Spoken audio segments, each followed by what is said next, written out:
State Department spokesman lost his job for blabbing about something he shouldn't.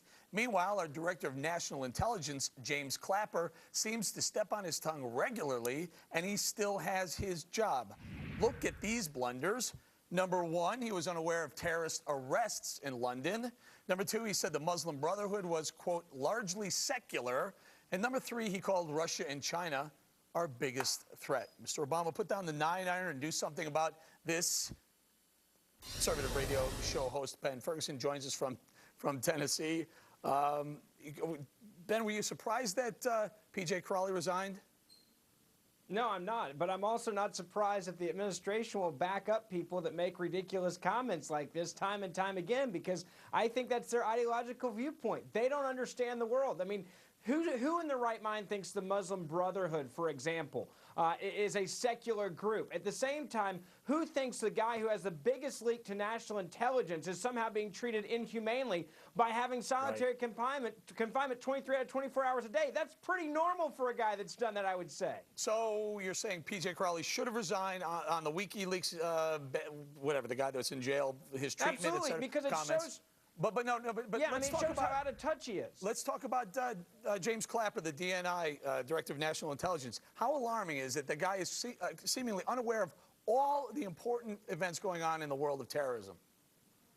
Yeah, this is what scares me about this administration. They put ideological people in there that are big thinkers, university types, that have no real connection to what's going on in the real world. When you're asked a simple question on what countries pose the biggest threat to this country, United States of America, and you respond with Russia and China, threat is what the question you've was. Lost it. Right. Hang in there, Ben. Carl, that question was posed. Which country poses the greatest mortal threat to the U.S.? And he came up with Russia and China. What in the world is going on when our number one terror guy considers Russia and China the biggest threat? Well, number one, Clapper's not our number one terror guy. Number two, I think sometimes some of these conservatives need to put down some of those 9-irons and pick up some Fair drivers. Enough, not top. You're right, Ben Ferguson in the top two, maybe. All right, fine. Now you want to change it. Whatever I say, as long as you adjust it, that's fine. How's this? But the guy should know about terror arrests in London. He should know that. He should probably put, I don't know, I'm guessing Bin Laden, Ahmadinejad, some of the other radical Muslims in the top. Fine, but that's not what this is about. However, let's put down some of these 9-irons and let's pick up some drivers. Because here's the point. It's about leadership. The fact is that the difference between Clapper and Crowley is that Crowley was commenting on existing national political policy of the administration, and that was inappropriate. Clapper is making a comment about other situations which is unaware, and to that degree, it's up to the president.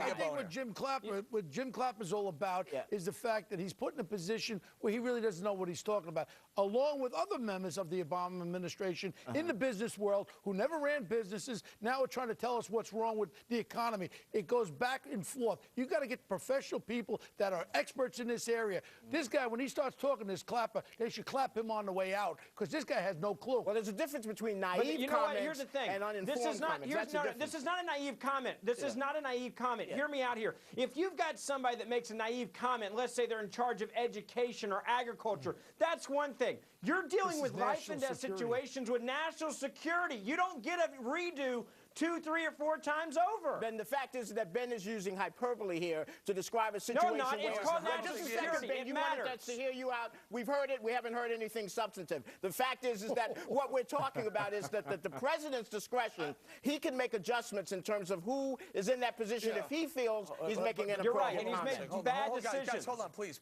Carl. The man didn't know about terrorists in London, and a journalist, Diane Sawyer, had to tell him about it from that morning. This guy should be in tune to this stuff. I have already said that he should have been aware of that. It's not hyperbole. The hyperbole is what Ben was talking about in terms of how this represents somehow a complete failure of the foreign policy of the Obama administration. It's a failure for putting somebody in there like this. When you got people being arrested, you're the top intelligence guy in the world. And a matter of fact, his people are not telling him. That means his underbosses are as bad as he is. They should all be thrown out. Go ahead, Ben.